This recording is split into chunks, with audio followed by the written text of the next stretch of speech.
예배의 감격에 빠져라. 말씀을 통해 일하시는 하나님. 구약시대에는 하나님이 직접 나타나셔서 말씀하셨습니다. 이상 중에 지시하기도 하셨습니다. 그러나 시간이 흐르면서 이러한 하나님의 나타나심은 점점 줄어들었습니다. 그리고 하나님의 계명을 상기시키는 선지자가 등장하였습니다. 이적보다는 믿음이 강조되었습니다. 선지자들을 부르시고 말씀을 주셨습니다. 그들을 통해 하나님의 뜻을 알리셨습니다. 말씀을 깨닫는 곳에 하나님과의 만남이 있게 하셨습니다. 이제는 예배 시간에 설교자를 통해서 말씀하십니다. 증거되는 말씀을 통해서 예배자들을 만나 주십니다. 그러므로 설교자는 성경을 설교해야 합니다. 그렇지 않으면 설교는 하나님 말씀이 아닙니다. 종교개혁의 기치를 높이 들었던 마르틴 루터를 생각해 보십시오. 그는 누구보다 성경의 권위를 강조했지만 선포되는 하나님의 말씀, 곧 설교의 권위를 결코 관가하지 않았습니다. 사도 바울이 말한 바와 같이 복음은 하나님이 선지자들을 통하여 그의 아들에 관하여 성경에 미리 말씀하신 것이지만 그리스도께서 오셔서 제자들을 파송하시기 전까지는 공개적으로 또 구두로 선포되지 않았습니다. 그러므로 교회는 기록의 집이 아니라 선포의 집입니다. 신약과 복음의 본질이 바로 이것이니 살아있는 목소리와 입술로 선포되고 촉구되어야 한다는 점입니다. 그리스도께서도 아무것도 기록되지 않으셨습니다. 또한 기록하라고 명하지 않으시고 선포하라고 명하셨습니다. 마르틴 루터는 하나님 말씀이 글자와 음성으로 하나님을 증거한다고 보았습니다. 성경을 해석하는 설교의 중요성을 다음과 같이 강조하였습니다. 그리스도의 나심과 그분의 왕국을 증거하는 두 증인이 있다. 하나는 성경, 곧 철자로 이해되는 말씀입니다.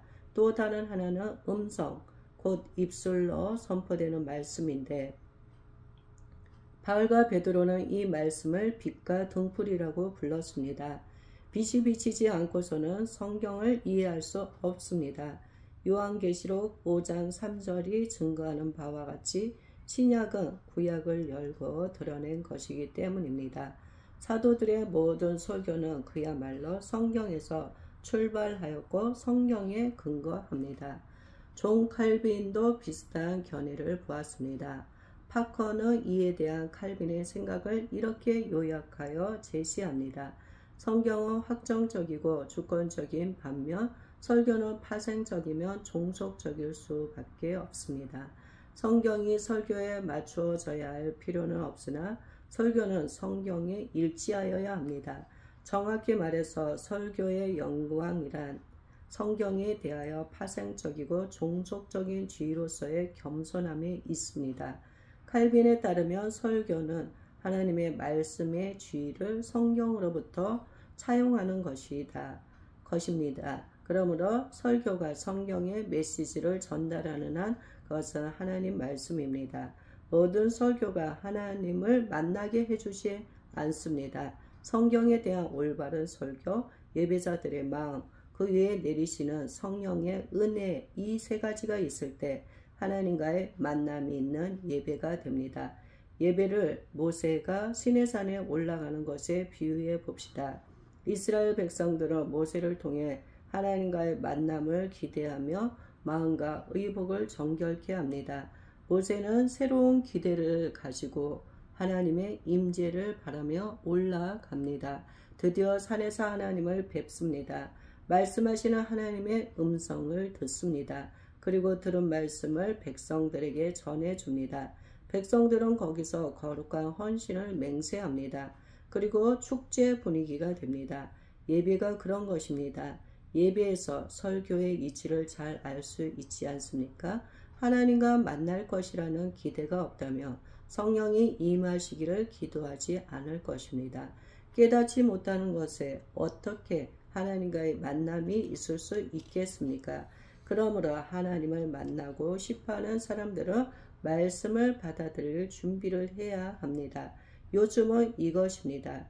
예배를 통해 말씀을 받고 그로써 영적 변화를 기대해야 합니다. 그 변화는 진리를 깨달음으로써 일어납니다. 성령의 역사하심으로 가능합니다. 깊은 산속 옹달샘에 아주 맑은 샘물이 있습니다. 그 물을 퍼다가 사람들에게 순수한 상태로 나눠주고자 합니다.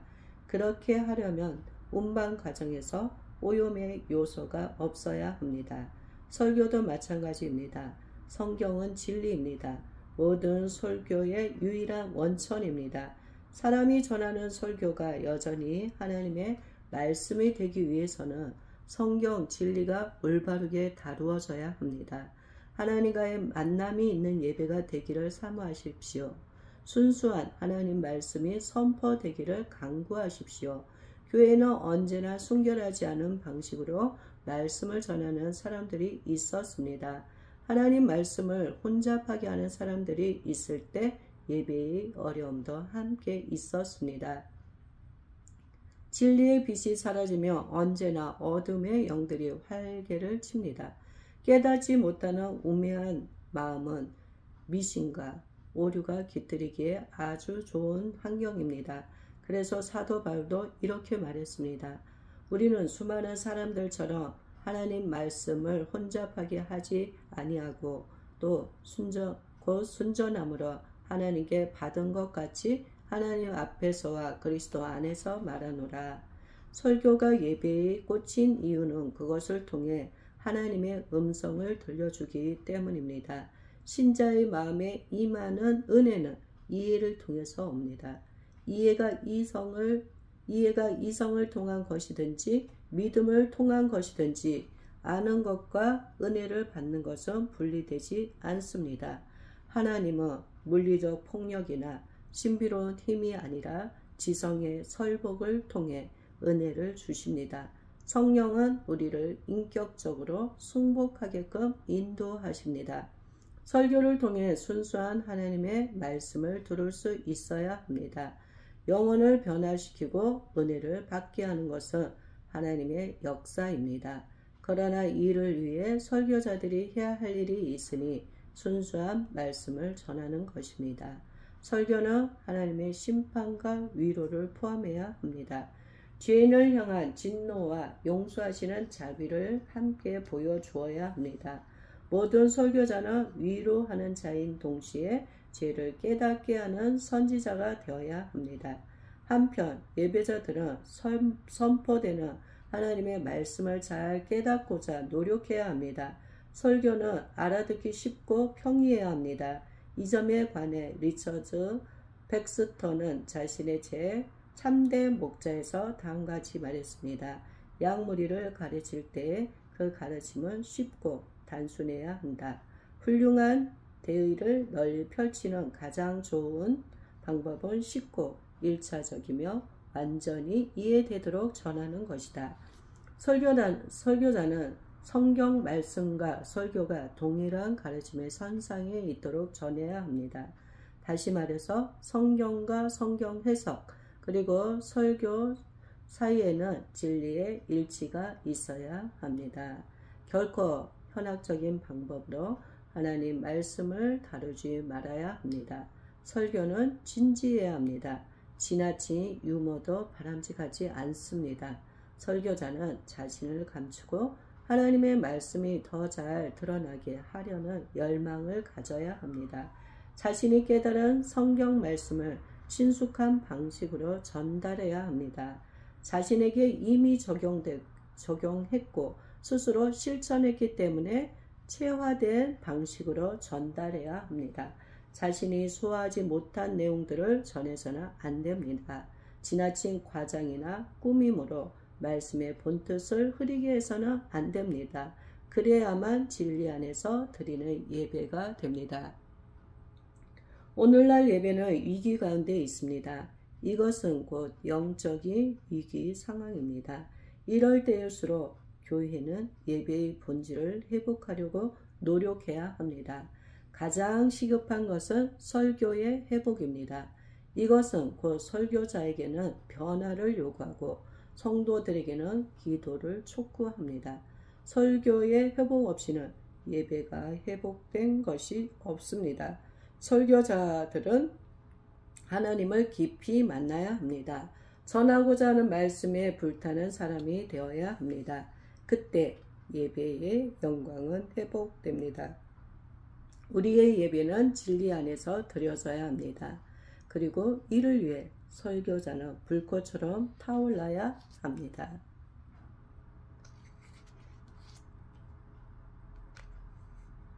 오직 내가 이것을 그들에게 명령하여 이르기를 너희는 내 목소리를 들으라. 그리하면 나는 너희 하나님이 되겠고 너희는 내 백성이 되리라. 예레미야 7장 23절. 청년들을 목회할 때의 일입니다. 열심으로 이름난 형제가 예배에 참석하고 있었습니다. 눈길을 끈 것은 이 친구의 기이한 예배 태도였습니다. 그 형제는 찬양을 좋아하고 악기도 잘 다루었습니다. 예배 시간에 자주 찬양 인도자로 섰습니다. 찬양을 부르다가 종종 눈물을 흘리곤 했습니다. 그런데 설교 시간에는 언제나 졸았습니다. 거의 잠을 자다시피 설교 시간을 보내고서는 주신 말씀을 붙들고 기도하자라고 지휘하는 기도 시간에는 큰 목소리로 기도하곤 했습니다. 뜨거워지기만 하면 된다고 믿는 신앙생활은 어리석은 것입니다. 머리가 혼탁한 사람의 뜨거운 가슴은 거의 가치가 없습니다. 정상적인 신앙생활이 아닙니다. 그런 사람들에게는 성숙한 경고함과 연단된 꿋꿋함이 없습니다. 왜냐하면 그들은 하나님의 말씀을 듣지 아니하기 때문입니다. 예레미야 7장은 이스라엘이 불순종한 일이 무엇인지를 보여줍니다. 말씀에 대한 이스라엘 백성들의 태도에 관해 말해줍니다. 선지자의 예언은 하나님 마음을 보여주고 있습니다. 여호와의 말씀이니라 내가 너희에게 말하되 새벽부터 부지런히 말하여도 듣지 아니하였고 너희를 불러도 대답하지 아니하였느니라. 이스라엘 백성들의 불순종에 하나님은 진노하셨습니다. 사람과 짐승과 나무와 땅의 소산이 멸망하게 될 것이라고 말씀하셨습니다. 무엇 때문입니까? 이스라엘 백성들이 하나님의 말씀에 귀를 기울이지 않았기 때문입니다. 이어서 그들이 드리는 제사에 대해 말씀하십니다. 만군의 여호와 이스라엘의 하나님께서 이와 같이 말씀하시되 너희 희생제물과 번제물의 고기를 아울러 먹으라. 하나님은 이스라엘 백성들이 바친 제물에 대하여 관심이 없으셨습니다. 예레미야 7장 21절에 히브리어 원문을 보면 희생제물 위에다 번제물을 올려놓든지 말든지 마음대로 하라는 것입니다. 말하자면 이렇게 말씀하시는 것입니다. 너희가 나를 위해 제사를 드린다고 하지만 나는 너희들이 지내는 제사에 관심이 없다. 그러니 바친 제물은 너희나 먹어라. 이것은 예배자들이 말씀대로 살지 않을 때 그들이 드리는 예배가 하나님을 기쁘시게 하지 못한다는 사실을 보여줍니다. 단지 예배 드리는 것으로 세상 사람들과 구별된다면 이런 경고를 들어야 합니다. 하나님의 백성답게 살아가는 사람들이 보일 때 참된 예배가 될 수 있습니다. 그러므로 이렇게 말할 수 있습니다. 그리스도인들은 예배를 위해서 사는 사람들이고 또 살기 위해 예배하는 사람들이다. 교회에 나올 때 그동안 살아온 삶에 대한 부담을 가지고 있습니까? 예배 드리러 나오면서 한 주간의 삶에 대한 진지한 반성과 참회가 있습니까? 젊은 시절 18세기 영국의 전설적인 설교가 조지 휘트필드의 생애를 읽으면서 큰 감동을 받았습니다. 그는 소인적인 수고 속에서 복음을 전했습니다. 더 놀라운 것은 자신을 소진하는 극심한 수고 속에서도 매일 15개 항목에 걸쳐 자신의 삶을 점검했다는 것입니다. 조지 휘트필드의 자기 점검표. 첫 번째, 개인 기도에 열렬하였는가? 두 번째, 작정해 놓은 기도 시간에 기도하였는가? 세 번째, 매 시간 부르짖었는가? 네 번째, 자신이 행하려는 것이 하나님께 어떻게 영광 돌릴지 심사숙고하였는가? 다섯째, 기쁜 일이 있을 때 즉시 하나님께 감사하였는가? 여섯째, 하루의 일과를 미리 계획하는 일을 잊지 않고 있는가? 일곱 번째, 모든 일에서 순수하였고 또한 반성해 보았는가? 여덟 번째, 선한 일들을 감당하거나 행할 때 뜨거운 열심이 있었는가? 아홉 번째, 말하거나 행함에 있어 온유하고 명랑하고 부침성 있는 태도를 견지하였는가? 열 번째, 교만하거나 허탄하게 굴거나 참지 못하거나 투기하지는 않았는가? 11번째, 먹고 마실 때마다 자신을 돌아보며 감사한 마음을 가졌는가? 또 잠자는 일에 절제가 있었는가? 12번째, 윌리엄 로의 규칙을 따라 감사하는 일에 시간을 들였는가? 13번째, 연구하는 일에 부지런하였는가? 14번째, 다른 사람에 대하여 불친절하게 생각하거나 말하지 않았는가? 15번째, 나의 모든 죄를 고백하였는가? 하나님 말씀에 자신을 비추어 보고 있습니까? 요즘 성경 어느 부분을 읽고 있습니까? 거기에서 은혜를 경험하고 있습니까? 진리를 깨닫고 죄를 뉘우치는 회개가 있습니까? 말씀 속에서 교훈과 책망과 바르게 함과 교육의 유익을 찾았습니까? 자신의 삶을 돌아보지 않는 예배는 자기 만족을 위한 것입니다. 예배를 값싼 은혜의 도구로 여기는 것입니다. 어느 날 어떤 순서에 따라 예배해야 하는지를 묻는 우리에게 하나님은 이렇게 말씀하실 것입니다. 아무 날 무슨 순서로 예배하든지 너희 마음대로 해라. 하나님이 받으시는 예배가 있습니다. 예배의 정신을 따라 살아온 사람들의 예배입니다. 그런 삶을 살지 못했어도 회개하는 사람의 예배도 받으십니다. 말씀대로 살지 못했기에 뉘우치는 사람들의 예배를 받으십니다. 감격이 있는 예배에는 자기 죄를 확신하는 예배자들이 있었습니다. 죄를 확신할수록 그들은 예수 그리스도를 더욱 의지하였습니다. 그들은 실패한 삶을 살았기에 더욱 주님을 찾았습니다. 사모하는 마음으로 예배를 드렸습니다. 말씀의 은혜를 갈망하였습니다. 예배를 통해 사제의 은총이 얼마나 큰 위로와 행복인지 알았습니다. 영혼의 안식이 얼마나 소중한지 알았습니다. 그들은 예배 정신으로 하나님 앞에서 살았고 삶의 정신으로 예배하였습니다. 주님을 자각하는 사람들은 자신에게 배신당하는 적이 없습니다. 왜냐하면 자신을 의지하기 않기 때문입니다. 오직 하나님의 은혜만을 의지하기 때문입니다. 예배를 위해서 얼마나 기도하고 있습니까? 말씀을 깨닫고 싶어서 얼마나 간구하고 있습니까? 하나님 만나기를 얼마나 갈망하고 있습니까? 봄에 내리는 단비는 얼마나 복된 비입니까? 비가 없으면 봄이 되어도 새싹이 돋아날 수 없습니다. 나뭇가지에 물 오를 수도 없고 아름다운 잎사귀를 피어나게 할 수도 없습니다. 그러나 살아있는 나무는 내리는 단비로 싹이 나고 푸른 빛을 더해가지만 죽은 나무는 그 빛 때문에 더 빨리 썩습니다.